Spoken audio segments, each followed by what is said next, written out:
Aujourd'hui, s'il était présent sur Terre, peut-être l'est-il, il serait assis ici à côté de moi.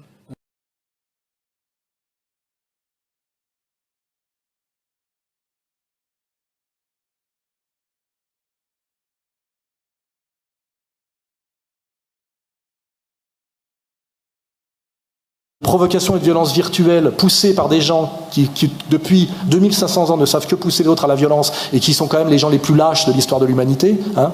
Je rappelle que David et Goliath, c'est quand même un type qui envoie avec une fronde une pierre dans l'œil d'un mec à 20 mètres, parce qu'il n'a pas les couilles de l'affronter en vrai. C'est-à-dire que c'est ignoble, hein. C'est pas un fait de gloire. Hein. Il faut comprendre ce que c'est que David et Goliath. Hein.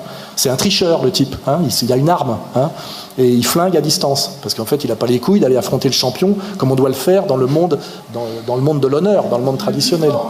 Comment ? Je pense qu'il est plus fort. Qui c'est qui est plus fort ? Goliath. Et ben alors, quand on est... Oui, il fait comme il peut, il triche, voilà. Il triche, et après il fait le fanfaron, bien sûr. Mais quand on envoie son champion pour se battre et qu'on n'en a pas de champion, eh ben on arrête de ramener sa fraise, c'est tout.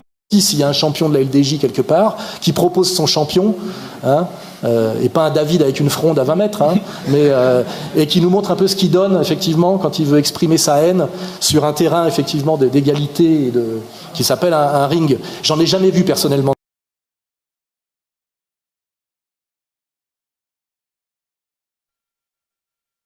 Premier livre de Samuel, chapitre 17. Les Philistins réunirent leurs armées pour faire la guerre, et ils se rassemblèrent à Soko, qui appartient à Juda. Ils campèrent entre Soko et Azéka, à Éphes-Damim. Saül et les hommes d'Israël se rassemblèrent aussi. Ils campèrent dans la vallée des Térébintes, et ils se mirent en ordre de bataille contre les Philistins. Les Philistins étaient vers la montagne d'un côté et Israël était vers la montagne de l'autre côté. La vallée les séparait.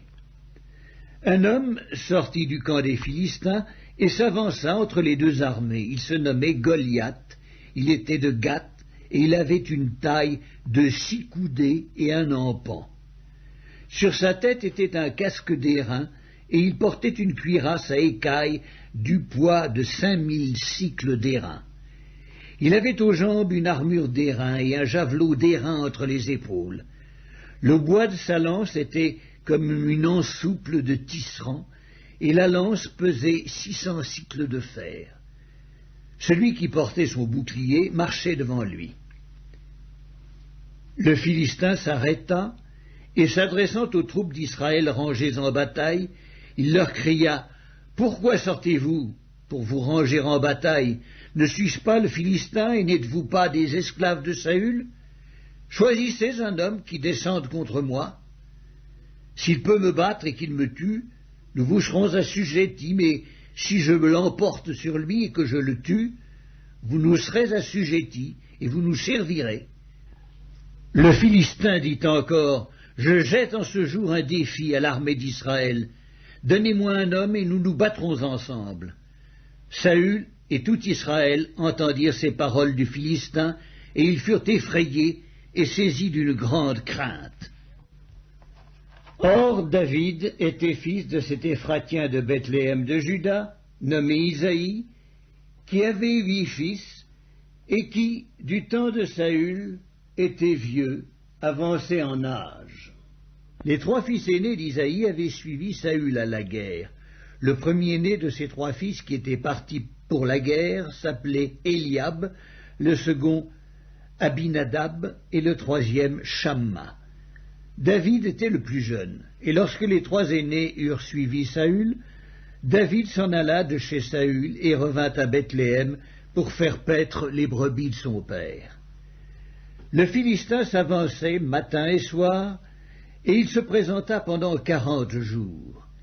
Isaïe dit à David, son fils, « Prends pour tes frères cet épha de grains rôtis et ces 10 pains, et cours au camp vers tes frères. Porte aussi ces 10 fromages au chef de leurs milliers.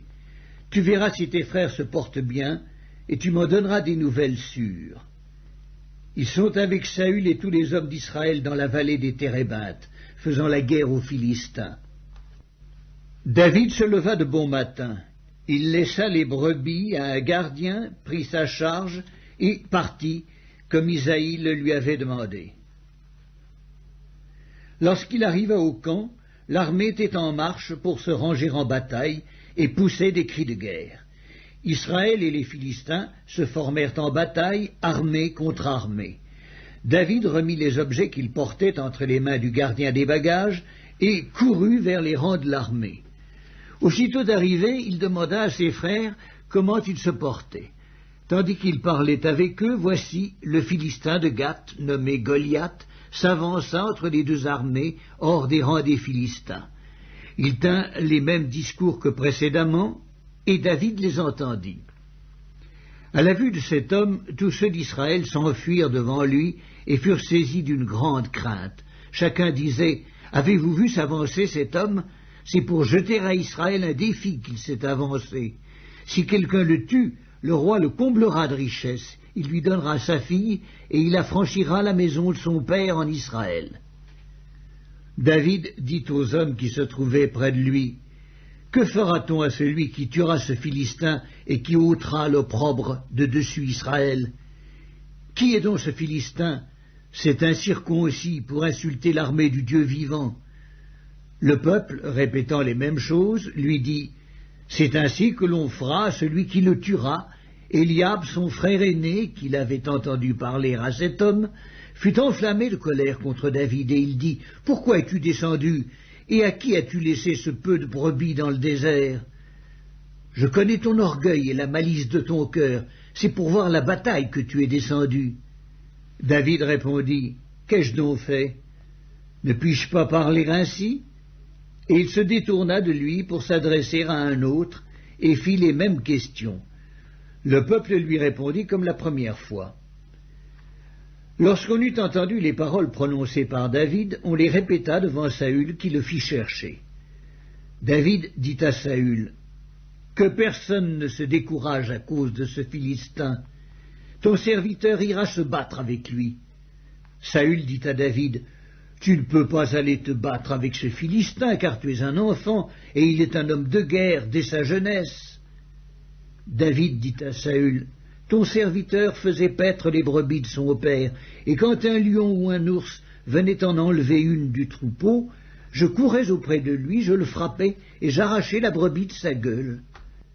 S'il se dressait contre moi, je le saisissais par la gorge, je le frappais et je le tuais. C'est ainsi que ton serviteur a terrassé le lion et l'ours, et il en sera du Philistin, de cet incirconcis, comme de l'un d'eux, car il a insulté l'armée du Dieu vivant. » David dit encore, « L'Éternel, qui m'a délivré de la griffe du lion et de la patte de l'ours, me délivrera aussi de la main de ce Philistin. » Et Saül dit à David, « Va, et que l'Éternel soit avec toi. » Saül fit mettre ses vêtements à David, il plaça sur sa tête un casque d'airain et le revêtit d'une cuirasse. David ceignit l'épée de Saül par-dessus ses habits et voulut marcher car il n'avait pas encore essayé.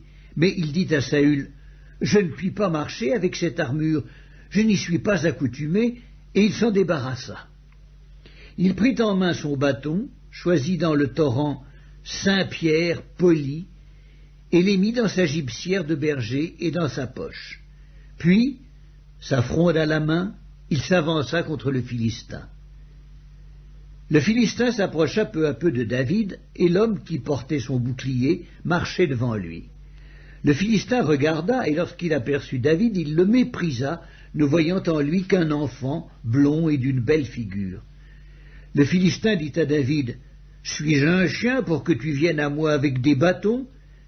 Et après l'avoir maudit par ses dieux, il ajouta, « Viens vers moi, et je donnerai ta chair aux oiseaux du ciel et aux bêtes des champs. » David dit aux Philistins, « Tu marches contre moi avec l'épée, la lance et le javelot, et moi je marche contre toi au nom de l'Éternel des armées, du Dieu de l'armée d'Israël que tu as insulté. Aujourd'hui l'Éternel te livrera entre mes mains, je t'abattrai et je te couperai la tête.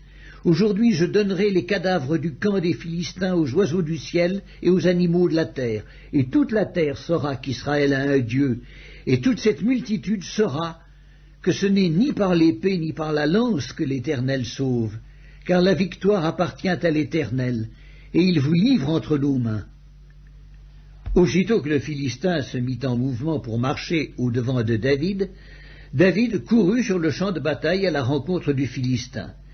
Il mit la main dans sa gibecière, y prit une pierre, et la lança avec sa fronde. Il frappa le Philistin au front, et la pierre s'enfonça dans le front du Philistin, qui tomba le visage contre terre. Ainsi, avec une fronde et une pierre, David fut plus fort que le Philistin. Il le terrassa et lui ôta la vie, sans avoir d'épée à la main. Il courut, s'arrêta près du Philistin, se saisit de son épée qu'il tira du fourreau, le tua et lui coupa la tête. Les Philistins, voyant que leur héros était mort, prirent la fuite, et les hommes d'Israël et de Juda poussèrent des cris et allèrent à la poursuite des Philistins jusque dans la vallée et jusqu'aux portes d'Écron. Les Philistins, blessés à mort, tombèrent dans le chemin de Shaharaïm jusqu'à Gath et jusqu'à Écron.